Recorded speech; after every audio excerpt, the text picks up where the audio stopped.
परत एकदा इथल्या सगळ्या माझ्या मैत्रिणींचं आणि मित्रांचं सकाळ प्रेझेंट सुहाना स्वास्थ्यम सकाळ publication and crossword authors corner and interactive platform for authors and readers या सुंदर अशा कार्यक्रमानिमित्त तुम्ही सगळेजण इथे उपस्थित राहिलात त्याबद्दल पुनश्च मी तुमच्या सगळ्यांची लाडकी सेलिब्रिटी अँकर ओंकारेश्वरी इथे सगळ्यांचं मनापासून स्वागत करते. एकदा सगळ्यांनी जोरदार टाळ्या स्वतःसाठी वाजवल्या पाहिजेत असं मला वाटतंय. आता आपण स्वयंबद्दलच बोलतोय. हो. तर मॅम आपल्यासोबत आहेत. डॉक्टर प्रतिभा देशपांडे मॅम आपल्यासोबत आहेत. त्यांनी भरपूर त्यांच्याविषयी सांगितलेलं आहे. त्यांच्या पुस्तकांविषयी त्यांनी भरपूर सांगितलेलं आहे. पण जास्त वेळ न घेता मला मॅम असं विचारायचं तुम्हाला की पुस्तक लिहिताना काय डोक्यामध्ये होतं किंवा विजन काय होतं तुमचं पुस्तकामागचं? ओके, आता 2 पुस्तकं आहेत मेनली. मानसिक प्रथमोपचार जे मराठी जे 1 वर्षापूर्वी झालं ते, आणि before you find the counsellor हे त्याचंच इंग्लिश आहे. सो मी त्या दोघांबद्दल कॉमन बोलते. माझा PhDचा विषय म्हणजे मी 18 साली PhD सायकोलॉजिकल फर्स्ट एड ह्या विषयात करायला घेतली आणि माझी ती 2021 साली पूर्ण झाली. आणि त्यावेळेला ॲक्च्युली वायवाच्या वेळेला जयपूर युनिव्हर्सिटीचे head of the department psychology आले होते माझे वायवा घ्यायला ऑनलाईन. तेव्हा त्यांनी मला सांगितलं होतं, I give you PhD, promise me that you will write a book on this because I came to know that you are on author. So because this is so useful. The concept is actually पुस्तक वाचा, मी concept नाही सांगणार. So that the people will read, right? Yeah. So psychological first aid actually it is now, it is before you find the counselor. इतके वर्ष counselling करताना माझे एक लक्षात आलं की काही काही खूप छोटे छोटे गोष्टी असतात की ज्या माहिती नसतात आपल्याला, किंवा जरा माहिती असल्या जरी तरी सुद्धा त्या काय करू शकतो आपण त्याच्यामध्ये हे कळत नाही. सो अशी काहीतरी संकल्पना पाहिजे. तर काउन्सिलर बनतो कसा? तो काय आपल्यासारखा सगळ्यांसारखाच असतो, ग्रॅज्युएट झालेला असतो. पण तो चांगला काउन्सिलर कसे होऊ शकतो की जो स्वतःवर काम करू शकतो, ज्याला सायकॉलॉजीचं बऱ्यापैकी नॉलेज असतं, लॉ ऑफ माइंड असेल, डिफेन्स मेकॅनिझम असेल, लोकस ऑफ कंट्रोल असेल. आत्ता मी मुद्दामून वेगवेगळ्या टर्म्स वापरते कारण त्याचे सगळ्याचे उल्लेख पुस्तकात आहेत. काय आहेत ते ॲक्च्युली दररोजच्याच संकल्पना आहेत, दररोज आपण ते सगळंच करत असतो. पण ते आपल्याला माहिती नसतं की त्याचे बेनिफिट्स शॉर्ट टर्म आहेत पण लाँग टर्म ते हार्म आहेत. सो हा अवेअरनेस आणण्यासाठी मला ते पुस्तक लिहायचं होतं. आणखीन दुसरं म्हणजे मला हे लिहायचं होतं की या ह्याच्यातनं अशा ट्रॉमामधनं किती वर्षाचा असेल ट्रॉमा नसेल, वाईट आठवणी असतील, रिग्रेट्स असतील, लर्न हेल्पलेसनेस असेल, किंवा कुठेतरी स्टक झालेलं असतो आपण, की हे तर बायकांच्या बाबत खूपदा होतं. 40, 45, 50 एज झालं की त्यांना वाटतं आपण स्टक आहोत आता. सो काहीतरी आपल्याला करायचं आहे पण ते काय करायचं हे जमत नाही आहे. तर ते बॅलन्स ऑफ इमोशन्स करण्यासाठीचं हे पुस्तक आहे. ते पुस्तक लिहिल्यानंतर ॲक्च्युली त्याच्याबरोबर मी साईड बाय साईड स्वयं पण लिहित होते. आता स्वयं काय आहे तर त्याच्यामध्ये वेगवेगळे खूप कॉन्सेप्ट्स आहेत. म्हणजे प्रत्येक महिन्याला 7 कॉन्सेप्ट्स असे 84 कॉन्सेप्ट्स आहेत की जे प्रत्येक दिवशी आपल्याला लागतात. मग ते काही कोड्याच्या ह्याच्यात सांगितलेत, काही स्टोरीजच्या ह्याच्यात सांगितलेत, जे आत्ता Surabhi has read one story. प्रत्येक छोट्या छोट्या काही फनी पण आहेत त्याच्यामध्ये ॲक्टिव्हिटीज. पण त्या फनी ॲक्टिव्हिटीजला नुसती मजा नाही आहे, नुसतं ह्युमर नाही आहे, there is something behind it. ते पण लिहिलेलं आहे त्याच्यामध्ये. सो हे दोन्ही पुस्तकांचं असं भूमिका आहे. आणि स्वयं 365 जर म्हटलं तर ॲक्च्युली हा माझा जर्नी आहे. म्हणजे मी 1 वर्ष I was before selecting the concepts 1 वर्ष मी हे पुस्तक जगले. मी बघितलं आहे की ह्यातले जास्त करून माझ्या सीकर्सना, माझ्या फ्रेंड्सना किंवा माझ्या आजूबाजूला जे चाललं आहे त्याला कुठल्या कॉन्सेप्टची गरज आहे की हे जर आपण त्यांना थोडंसं सांगितलं आणि थोडंसं त्यांनी स्वतःवर लिटल बिट काम केलं. आणि काम केलं म्हणजे काय आपण काही खूप गाळात आहोत आणि म्हणून काम करायचं असं नाही आहे. म्हणजे इवन मी म्हणेन की प्रत्येक वयाला अखेरच्या श्वासापर्यंत आपल्याला कामच करायचं असतं कारण प्रत्येक अनुभव वेगळा असतो, राईट? सो असं ते स्वयं आहे. सो मी स्वयंला एका वाक्यात सांगायचं झालं तर मी असं सांगेन की it is my book, it is my journey towards the peace success and happiness, जे मला खरोखर मिळालं या 1 वर्षामध्ये. आणखीन मला असं वाटलं की हे जर लोकांना समजलं तर आता पुढची फक्त एकच स्टेज राहील सेल्फ काउन्सिलिंगची, आणि ती जर त्यांना कळली तर आय थिंक, म्हणजे मी जेव्हा हे म्हटलं ते दीपाली मला ओरडली, ती म्हणली हे तुझं काहीतरी असं फेरी टेलचं चाललं आहे. मी म्हटलं कोणालाही काउन्सिलरची गरज वाटणार नाही, आणि ती वाटू नये असं मला नेहमी वाटतं. सो निदान आपण असं तरी म्हणू की आत्ता जर पर्सेंटेज जे काय असेल ती काउन्सिलरची गरज लागते आहे, तर त्याच्या निदान 50% तरी कमी डेफिनेटली होईल आणि व्हावं असं वाटतं. Great. So your next question. कमी सगळ्याच क्वेश्चनची उत्तरं देऊन टाकली. नाही, माझ्यासाठी प्रश्न राखून ठेवा. माझा प्रश्न असा होता की तुम्ही जी पुस्तकं लिहिलेली आहेत तर त्याच्यातला कॉन्सेप्ट तुम्ही सांगत नाही आहात. We have to read the book of course, पण तरीसुद्धा त्यातलं एखादं छान फेवरेट तुमच्या मनामध्ये असं घर केलेलं आहे, त्यातलं एक कॉन्सेप्ट आम्हाला नक्कीच ऐकायला आवडेल. येस. आता हा कॉन्सेप्टचं मगाशी मी एक राखून नाव ठेवलं होतं की ज्यांना मला थँक्यू म्हणायचे. Deepali, I want you here please, where are you. कुठे गेली ती, आहे का नाही आहे? दीपाली, काम काम. या व्यक्तीचे मला आभार मानायचे, आणि तिने मला हेल्प केली, माझी मैत्रीण आहे, सकाळची आहे म्हणून नाही. हे पुस्तक एका वेगळ्या उंचीवर जे लेवलवर गेलं ते दीपालीमुळेच गेलं आहे, आणि ते काय आहे मी तुम्हाला सांगते. 25 नोव्हेंबरला पुस्तक झालं, लिहून झालं, सगळं दिलं, काम करते आहे दीपाली, काम करते आहे. अश्विनीनी स्वयंवर केलं आहे ना. हां, अश्विनीनी स्वयंवर काम करते आहे. मला सारखे पाठवत आहेत, हे वाक्य तुझं चुकलं आहे, हे चुकलं आहे, हे वाक्य बघ, ही ॲक्टिव्हिटी बघ. हे सगळं झालं. 2 दिवस फोन नाही, म्हटलं चला आता गेलो बाबा प्रिंटिंगला पुस्तक. 25 नोव्हेंबरला माझ्या नवऱ्याचा वाढदिवस असतो दिलीपचा. सो आम्ही मस्त दोघंजणं डिनर करत होतो, आणि तिकडे माझा दीपालीचा मला फोन आला, आणि आय वॉज सो हॅपी की दिलीपच्या वाढदिवसाच्या दिवशी ही मला न्यूज देते की पुस्तक रेडी झालं बरं का. आणि हिने माझ्यावर एक बॉम्ब टाकला, अगं ते तुझी शेवटची कॉन्सेप्ट आहे ना, ते जरा मला बदलायला हवी आहे. म्हटलं अगं तू अजून या स्टेजमध्ये आहेस, 2 तारखेला होणार आहे ना आपलं प्रकाशन. ओके, ती शेवटची कॉन्सेप्ट काय होती, मल्टीटास्किंग होतं. ती म्हणली नाही, हे तुझं पुस्तक आता एका लेवलला आलेलं आहे, उंचीवर चाललं आहे, आणि हे एकदम धपकन खाली येत आहे त्या कॉन्सेप्टमुळे. राईट दीपाली, तुला 1 मिनिट बोलायचं आहे काहीतरी. मी म्हटलं अगं पण तुला काय म्हणायचं हे नाही मला कळत आहे. ती म्हणली तुझा जर्नी सांग कसा आहे तो. राईट दीपाली, जरा सांग please. It is very interesting. I never forget in my life time. Deepali,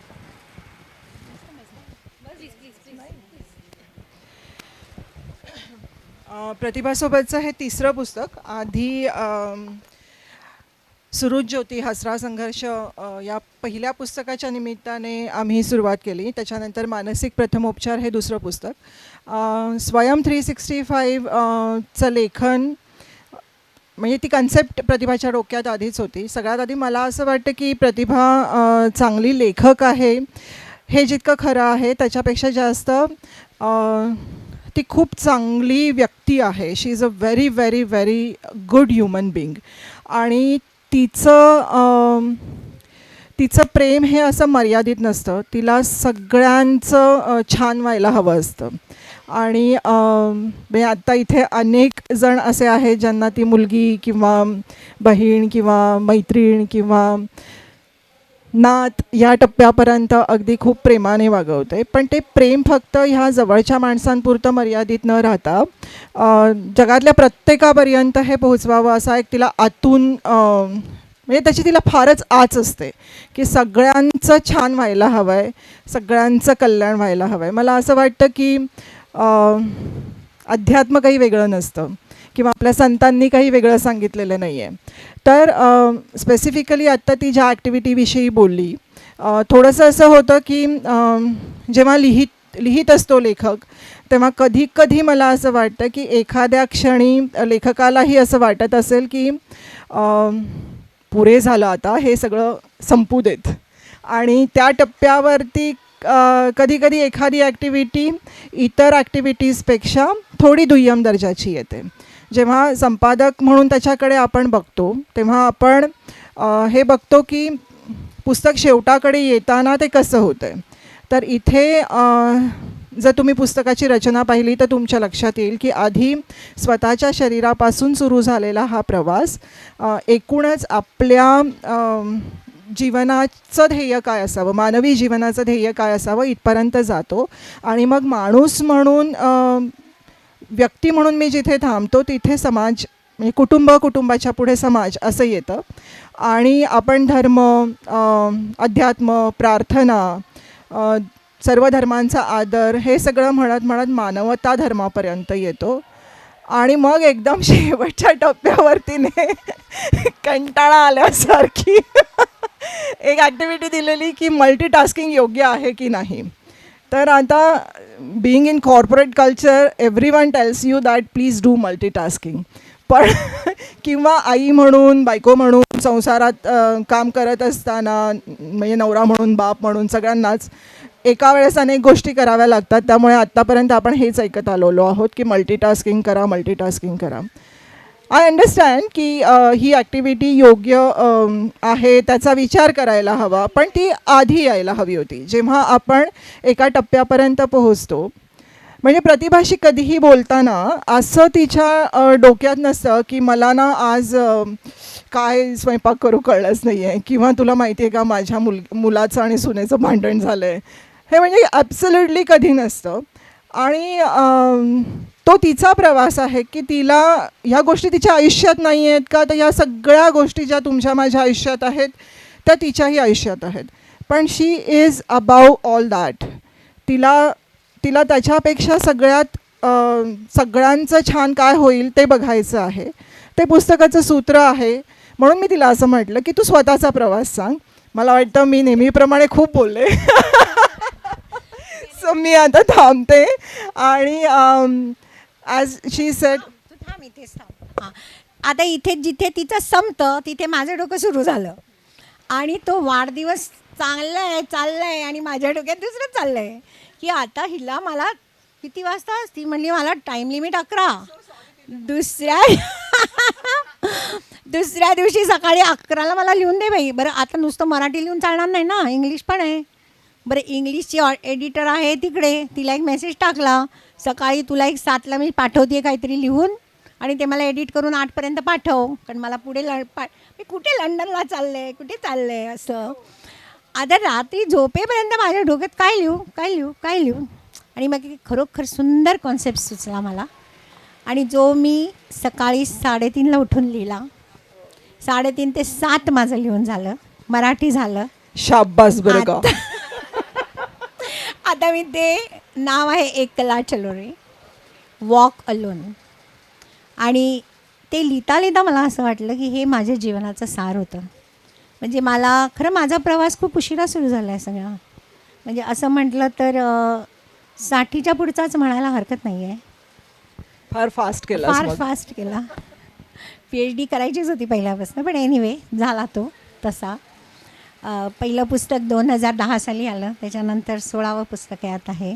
so स्वयं आत्ता म्हणजे सॉरी कट केलं प्रतिभा तुला, पण मला असं वाटतं की स्वयं 365 करत असताना जेवढा इंटरेस्ट एडिटर म्हणून मी घेतला किंवा माझ्याही आधी सुचेताने घेतला असेल मराठी करत असताना, तेवढाच अश्विनीने आणि मधुमिताने घेतला. मधुमिताने त्याची मांडणी करताना म्हणजे शी इज अ यंग गर्ल, एक लहान 5वीत वगैरे असं किंवा 4थीत असणारा मुलगा आहे, परदेशात राहते आहे नवऱ्यासोबत सध्या. पण कामामध्ये कुठेही काहीही म्हणजे जरी आमच्या वेळा मॅच होत नसल्या तरीसुद्धा तिलाही रिवर्क करायला लावलं आम्ही. आणि ते तिनेही केलं, अश्विनीनेही केलं. Everyone was involved in the book. कारण ती कन्सेप्ट आणि त्याची मांडणी सगळी खरोखर तेवढी छान झाली आहे. म्हणजे माझं वय 50, मधुमिता कदाचित 35ची असेल, आणि मी 70ची. प्रतिभा 70ची आहे, सुचेता आमच्या अदलीमधली कुठेतरी आहे. पण everyone can relate to that book. कारण म्हणजे इट्स रिअली नाईस की मधुमिताने ते म्हटलं की ज्यांना कोणाला वयाच्या ज्या टप्प्यावर वाढायची इच्छा आहे ती असायलाच पाहिजे. आणि मला असं वाटतं कारण आपलं जगणं कधीच थांबलेलं नसतं, त्यामुळे तर त्या प्रत्येकाला उपयोगी ठरणारं हे पुस्तक आहे. छोट्या छोट्या गोष्टींसोबत खूप किंचित समजायला व्यामिश्र असलेल्या कॉम्प्लिकेटेड असलेल्या कन्सेप्टसुद्धा मग प्रतिभाने काही दिलेल्या आहेत, पण त्या तेवढ्याच दिल्या आहेत जेवढ्या आवश्यक आहेत तुमच्या ग्रोथसाठी. It's a wonderful book. तुमच्यापैकी बरेच जण प्रतिभाचे मुळातून वाचक आहात किंवा तिच्या अभ्यासाचा, तिच्या मार्गदर्शनाचा आपल्यापैकी अनेकांना उपयोग झालेला आहे. पुस्तकाच्या पलीकडेही ती खूप लोकांना मार्गदर्शन करत असते. पण पुस्तकातनं अर्थातच एका छोट्या ग्रुपपेक्षा जास्त लोकांपर्यंत जास्त लवकर पोहोचता येतं. तर सकाळ प्रकाशनची टीम नेहमीच ते पुस्तक पोहोचवण्यासाठी बांधील असते आणि छान काम करते. I'm so आमची happy for sales it. Team Yeah. आणि आमचे हेड आशुतोष सगळेच त्या पद्धतीने काम करत असतात. सो प्रतिभाने जितक्या लोकांचे आभार मानले त्यापेक्षा जास्त लोक तिच्या कामामध्ये इंटरेस्ट घेत असतात, कारण ते कुठेतरी त्या सगळ्यांना वाढवणारं असतं. थँक्यू प्रतिभा. थँक्यू सो खरं तर मच. प्रतिभाने आमचे आभार मानण्यापेक्षा आम्ही त्यांचे मानले पाहिजे. थँक्यू. नाही नाही, मला सगळ्यात गंमत काय वाटते की म्हणजे सायन्स मॅथ्सचे क्लास घेत होते मी बरेच वर्ष 60पर्यंत, आणि एकदम माझं आयुष्य 60 ते 70 हा 10 वर्षाचा जो पिरियड झाला त्याच्यामध्ये मला एकटीला हे खरंच शक्य नव्हतं, कारण समाज पण बदलला होता जेव्हा मी कॉलेजला होते तेव्हाचा, म्हणजे त्याच्यानंतर अभ्यास सुरू करणं, तेव्हा सगळ्यांची मदतीशिवाय मला हे शक्यच नव्हतं, आणि तरुण मुलांच्या मदतीशिवाय हे मला शक्य नव्हतं. सो एकला चलो रेचं साठीची ही स्टोरी आहे. शेवटची कॉन्सेप्ट तुम्ही नक्की वाचा, मला कळवा. या पुस्तकाबद्दलही तुम्हाला काय हवं असेल त्याच्यात मी शेवटचं लिहिलेलंच आहे की जे अपेक्षित आहे, आणि पुढच्या पुस्तकावर आम्ही ऑलरेडी काम सुरू केलेलं आहे की जे स्वयं नंतरचा भाग असणार आहे. म्हणजे असं आपण म्हणूया की before you find a counsellor is one, और मानसिक प्रथमोपचार. स्वयं 365 हे त्याच्यानंतरचं पुस्तक आहे, सिक्वेल असं आपण म्हणूया. आणि third book is in the pipeline. तोपर्यंत स्वयंवर काम करा. हे स्वयं हा सगळा आपलंच पुस्तक आहे, स्वयं हा. Thank you so much. धन्यवाद. अजून काही आणि यानंतर माहिती मला असं वाटतंय माझ्यापेक्षा आपण प्रेक्षकांचे प्रश्न घेऊयात. प्रेक्षकांपैकी जर कोणाला प्रश्न विचारायचे असतील तर आपण ओके 1 2 एनीवन एखादा प्रश्न आपण प्रेक्षकांमधनं घेऊ शकतो. भरपूर माझ्या मैत्रिणी आज इथे छान वेळात वेळ काढून आलेल्या आहेत आणि मला असं वाटतं की मैफिल रंगल्यासारखं एकदम मस्त बसलेत. तर एखादा प्रश्न जर ऑडियन्समधनं असेल तर नक्कीच. येस, कोणाला घ्यायचं आहे, विचारायचं आहे, एनीबडी. सगळे हुशार विद्यार्थी आहे, सगळ्यांना सगळं पाठ आहे. किंवा दुसरा की टीचर एकदम ढ आहे, कुणालाच काही कळलं नाही त्याच्यामुळे प्रश्नच नाही, असं नसेलच. तुम्ही इतकी छान माहिती दिलेली आहे. मला असं वाटतं सगळे पॉईंट्स इथे कव्हर झालेत आणि त्यामुळे कोणाचे प्रश्न नाही आहेत का? काकू हो म्हणतायत. हो, सगळं समजलंय, प्रश्न काहीच नाही आहेत. हां, येस, ताईंना प्रश्न विचारायचा आहे बाबा. किंवा कदाचित सगळे झोपले असतील. आपण पेढे वाटले का? मग वाटा ना प्लीज प्लीज. सॉरी, मी म्हटलं होतं आणि मी विसरून गेले. एनिवे, आम्हाला इथे तुम्हाला काही चहा, कॉफी, वडा, समोसा, कटलेट काही देता येत नाही आहे बिकॉज अलाउड नाही आहे. सो आम्ही म्हटलं निदान तोंडरी गोड करूया पेढ्यानी. So we are giving. प्रत्येकाने पेढा घ्या नक्की. एनिवे, या संजीवानी. पहिली गोष्ट म्हणजे खूप खूप अभिनंदन तुझं. एवढं सगळं काम ॲट अ टाईम करतेस याच्याबद्दल. तुझ्या कपॅसिटीबद्दल डाऊट तर जराही नाही आहे. प्रश्न असा होता माझा की काही आपण अनुभवातनं लिहितो आणि काही काउन्सिलिंगच्या केसेस सॉल्व करत असताना लिहितो. तर अशी एखादी कन्सेप्ट आहे का तुझी की एक केस सॉल्व करत असताना मला ती कन्सेप्ट सुचली आणि मग मी त्याच्यावर डेव्हलप केलं माझ्या अनुभवातनं, असं काही सांगता येईल? हो, ॲक्च्युली ना आता मी एक टेस्ट डेव्हलप केली. मी म्हणण्यापेक्षा मी डॉक्टर प्रतिभा देशपांडे, 2 डॉक्टर विशाखा बर्वे आणि 3 डॉक्टर सुचेता फडके नांदापूरकर, आम्ही एक टेस्ट डेव्हलप केली आहे आता त्याचं व्हॅलिडिटी आणि रिलायबिलिटी चालली आहे, इनोसन्स. आणि त्याचं मी कॉन्सेप्ट सांगते तुम्हाला पटकन. काय आहे की आपल्या पर्सनॅलिटीचे जे भाग असतात तर आम्ही एक सिच्युएशन दिली आहे आणि त्याच्यामध्ये 4 ऑप्शन्स दिले आहेत, A B C D. त्यातला एक ऑप्शन असा आहे की जे टिट फॉर टॅट बिहेवियर असं आपण म्हणतो ते. दुसरे हे ते इनोसन्स जो कॉन्सेप्ट मी पुस्तकात लिहिलेला आहे प्रॉमिनंटली इनोसन्स. आणि मला असं वाटतं की if you want to have a peace in life ते innocence you should have that innocence behaviour. Okay, ते मी त्याच्यात खूप डिटेल लिहिलं आहे पुस्तकामध्ये त्याची. तिसरी आहे ती लाईक आपण कधी वेळा सॉर्टिंग करायला जातो की तू असं का केलंस किंवा तू असं का म्हणालीस. त्याच्यामध्ये खूपदा वी इन्व्हाइट डिबेट और gossip, not gossip actually, debate और डिस्कशन्स, वी इन्व्हाइट दॅट. आणि if another party is not that वेल हे मॅच्युअर्ड इनफ, त्याच्यामधनं खूप भांडणं किंवा हे निर्माण होतात. आणि चौथा आहे की ज्याचा इमोशनल इंटेलिजन्सवर काम करणं गरजेचं आहे, असा तो चौथा ऑप्शन. त्याचं पर्सेंटेज काढून ती लवकरच टेस्ट आम्ही हे करतो आहे आणि ती नेक्स्ट पुस्तकामध्ये ती आम्ही देणार आहोत ती टेस्ट. आणि अशा खूप टेस्ट आम्ही डेव्हलप करतो आहे ज्याचे जे होप आहे, सॅटिस्फॅक्शन आहे. आता मला आता एक काम चाललं आहे त्याच्यावरचं की नो एक्सक्यूज ॲप्रोच याची टेस्ट. सो अशा टेस्ट मी डेव्हलप ज्या करते आहे मी, म्हणजे माझ्याबरोबर टीम आहे माझी, तर ते मी अनुभवातनंच केलं की ज्या पेपर पेन्सिल टेस्ट मला असं वाटतं की ज्या आहेत पब्लिश झालेल्या त्या एकेका लाईनीच्या आहेत आणि त्याच्यामध्ये तुम्ही really give smart answers even if you are not, जे सोशली डिझायरेबल आन्सर्स म्हणतो आपण ते आपण देतो आणि त्याच्यामध्ये रिअल रिझल्ट्स असे कमी मिळतात. पण ह्याच्यामध्ये आपण सेल्फ इव्हॅल्युएशन करतो. आता आपला सगळा बरं आहे, तुमचं तुम्ही, माझी मी, तुमची तुम्ही. सो असं आहे. सो दीपाली आपलं स्वप्न पूर्ण होणार आहे असं सगळ्यांनी प्रॉमिस दिलेलं आहे की काउन्सिलरकडे जाण्याची गरज नाही. ओके, शेख जाता एक शेवटचा प्रश्न घेऊयात. Yes. सकाळ बरोबरचा तुमचा एक्सपिरियन्स कसा आहे मॅम? आता काय सांगू. ते मला दिसतच आहेत की इतकी छान तुमची गट्टी झालेली आहे सगळ्यांसोबत, पण तरी सुद्धा. ओके, या ग्रेट. मला आठवतं आहे की जेव्हा मी हसरा संघर्ष ज्योती मुंगसे यांच्याबद्दल लिहिले, त्यांचे आईबाबा आलेले आहेत ज्योती मुंगसे यांच्या इकडे. सो त्यांनी लिहिल्यानंतर त्यांचं पुस्तक ते काय आहे ना ते तुम्ही वाचा हसरा संघर्षमध्ये, कारण आता आपल्याकडे एवढा वेळ नाही आहे ते सांगायला.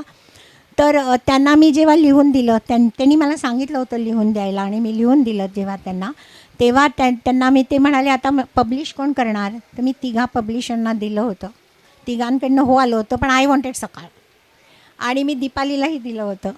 ॲक्च्युली तो सकाळचा जॉनर नव्हता, ते पुस्तक करणं हा सकाळचा जॉनर नाही आहे, पण तरीसुद्धा ते पुस्तक सकाळनी केलं. म्हणजे मला असं वाटलं की जे नव्हतं ते माझ्याबाबत घडलं. So I am not going to leave Sakal. आता सकाळनीच मला कधी रिजेक्ट केलं तर it's okay, otherwise I am not going. So एवढ्यातच आलं सगळं की जो चाहिए उससे बहुत कुछ मिला, उम्मीद से ज़्यादा, असं आपण म्हणूया. एनिवे आपल्याला नेक्स्ट सेगमेंट नेक्स्ट आहे. Thank you so much. एकदा मॅम साठी जोरदार टाळ्या झाल्या पाहिजेत. आणि थँक्यू. थँक्यू. आणि मित्रांनो, थँक्यू मॅम, तुम्ही आज इथे वेळ काढून आजच्या या सुंदर अशा कार्यक्रमानिमित्त इथे उपस्थित राहिलात त्याबद्दल थँक्यू सो मच. थँक्यू. एकदा मॅमसाठी जोरदार टाळ्या परत एकदा. आणि त्याचबरोबर आपण बुक स्टॉल्सवरती मॅमचे पुस्तकं विक्रीसाठी सुद्धा ठेवलेले आहेत with 10% discount. Okay, so thank you so much. आणि या, आणि मी तुम्हाला ट्रीट केलेलं नाही आहे काही फार, पण पेढा खाऊन जा आणि ट्रीट घ्यायला घरी या.